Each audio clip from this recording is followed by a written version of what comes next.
tantas palavras, meias palavras. O dono de uma das vozes mais bonitas da música brasileira.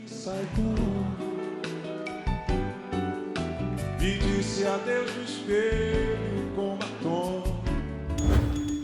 O homem com a voz que fazia o Brasil abrir um sorriso. Legal, tô aqui com você sempre, viu? Beijão! 2 artistas que deixaram patrimônios milionários que viraram alvo de disputas na justiça. Afinal, para onde vai a herança de Emílio Santiago? E quem vai ficar com o dinheiro deixado por Tom Veiga? Senta, se acomoda à vontade. Emílio Vitalino Santiago tinha uma carreira consagrada. Foram 35 anos de sucessos, como os clássicos Saigon, Pelas estrelas na escuridão, espero você voltar.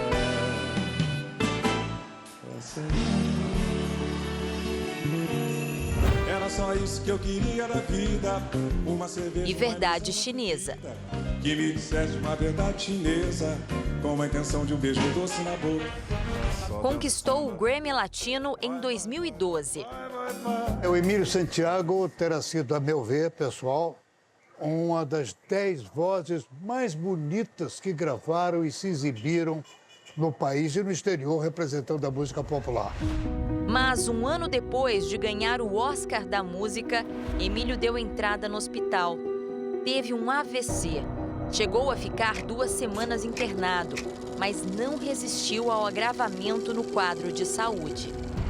Além dos direitos autorais, o cantor deixou um patrimônio avaliado em 10 milhões de reais. São imóveis aqui no Rio de Janeiro, em São Paulo e em Nova York.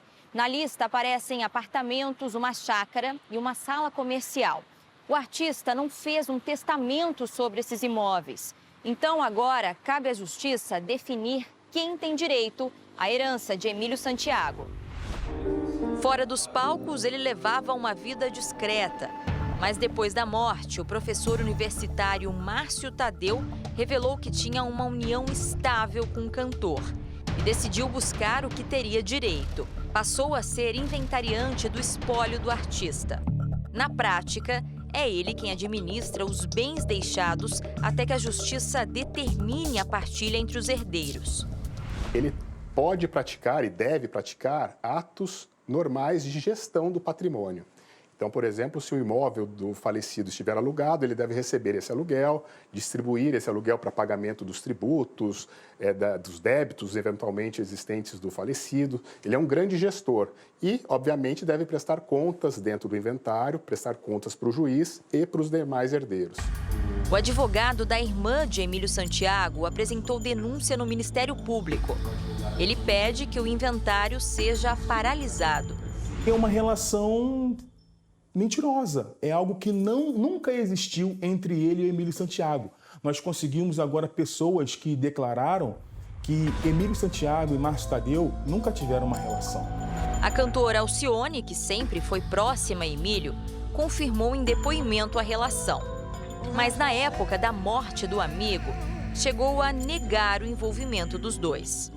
Márcio Tadeu também não. Márcio Tadeu sempre foi grande amigo. Aquele então é grande amigo de Emílio. Quem também defende a anulação do processo de união estável é Elaine, prima de Emílio. Na verdade, eu sempre soube que ele era amigo de Emílio, né? Emílio já tinha me apresentado uma vez a foto de alguns amigos dele e o Márcio Tadeu estava no meio. Segundo Elaine, Márcio Tadeu, mesmo como administrador do inventário, não conseguiu colocar em prática o projeto que era um sonho do cantor. Uma fundação para preservar a memória de Emílio Santiago. Emílio sempre teve vontade de criar essa fundação em vida, né? Enfim, e os amigos dele sabiam disso. Elaine recebeu esta mensagem de um ex-secretário do cantor, conhecido como Soca. Ele diz que Márcio Tadeu não fala mais com os amigos de Emílio. Desde que acabou o inventário, que ele ficou dono de tudo, ele não quer mais falar com ninguém. Acabou. E ele também não vai te atender. O objetivo deles não era promover e constituir a Fundação Emílio Santiago. O objetivo deles era embarrear os familiares, os reais herdeiros do Emílio Santiago. Por quê? Porque ele não deixou um testamento. Para essa advogada especialista em direitos autorais, a disputa entre heranças de famosos é comum. O problema dos artistas é que a maioria falece sem deixar herdeiros naturais, que são herdeiros de sangue, né? O que certo mesmo é o artista deixar um testamento dizendo o que ele quer que vá para quem, ou que não vá para ninguém, ou que doe uma parte, é muito comum, né, para o retiro dos artistas ou para outra assistência.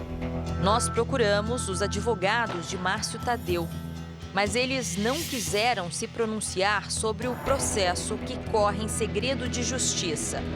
Também entramos em contato com a Alcione, mas até agora não tivemos resposta. Se Márcio for afastado do inventário, é Ercília quem tem direito à herança. Para explicar por que não foi ao velório de Emílio, ela afirma que tinha pouco contato com o cantor.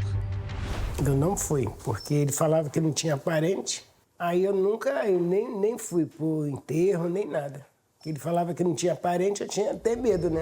Ercília é copeira, vive numa comunidade do Rio de Janeiro e tem poucas lembranças da época em que os dois chegaram a morar juntos quando ainda eram pequenos. A gente fazia tudo, porque a caçula era só eu, no meio de 4 homens, só eu de mulher.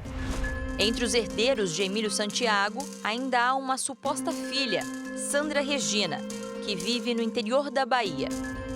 E o produtor musical Alexander Nunes, que também entrou com processo de reconhecimento de paternidade. No final do ano passado, ele conseguiu autorização da Justiça para fazer a exumação do corpo de Emílio, depois que o exame feito com DNA de Ercília foi inconclusivo. O resultado do novo teste ainda corre em segredo de justiça. Outro famoso querido do público que deixou uma herança milionária é o ator Tom Veiga, o intérprete de Louro José. Legal, tô aqui com você sempre, viu? Beijão! O artista teria deixado um patrimônio de R$1 milhão, mas a relação de bens de Tom, que inclui 2 imóveis em São Paulo, pode ser maior. Eu acho que o espólio dele ali e o inventário é muito maior do que R$1 milhão. Além desses 2 imóveis, né, e os carros de luxo, enfim, deve também ter outras coisas, joias. A gente sabe, né, sempre um homem muito vaidoso e tal.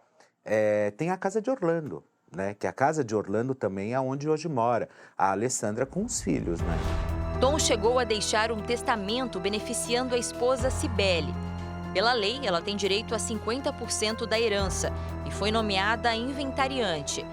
Mas o casal estava se separando quando o humorista morreu.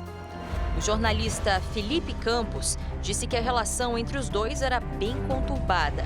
A Cibele se manteve casada com o Tom entre 8 e 9 meses, né? Na época, quando eu recebi os áudios vinham recheados pelo próprio Tom Veiga, falando justamente que ele era agredido pela Cibele, que ela obrigava ele a assinar documentos, enfim. Uma fonte me mandou na época os áudios do Tom falando justamente sobre a questão da separação, que ele não estava mais com a Cibele e que ele iria retornar com a Alessandra. Alessandra é mãe dos filhos de Tom. A família conseguiu na justiça nomear a filha mais velha, Amanda, como nova inventariante. Mas esse advogado especialista em direito de família acredita que Cibele ainda tem direito a uma parte da herança, já que a separação não foi concretizada. A discussão se estavam ou não em vias de se divorciar também pode ser levada à discussão, ao debate no judiciário, mas eu entendo que é um pouquinho mais difícil também se conseguir afastar a condição de herdeira por um casamento que estava para se encerrar, mas que efetivamente não se encerrou. Nós procuramos a Cibele para falar sobre a disputa pela herança. Ela enviou uma mensagem para a produção do Domingo Espetacular. Respeito à decisão do juiz, Amanda é uma menina maravilhosa. Tenho certeza de que será uma inventariante incrível. Amanda, eu acho que tomando a frente dessa questão, com o aval dos irmãos do Adrian, do Diego e da própria Alissa, agora eu acho que a história começa realmente a se desenhar e a gente pode ter um final feliz aí pro próprio Tom Veiga. Tá tudo errado entre nós, o coração me diz. No caso de Emílio Santiago, os amigos do cantor, como o produtor Ricardo Cravo Albim, esperam que, acima de tudo, a memória do amigo seja preservada. Eu disse a Emílio Santiago, olha, Emílio, você nos traz felicidade. Ele ria muito. E por quê? Porque é felicidade ouvir uma voz tão simpática ao ouvido como a sua é simpática ao ouvido de todos que ouvimos, né? Deixa pra amanhã, tem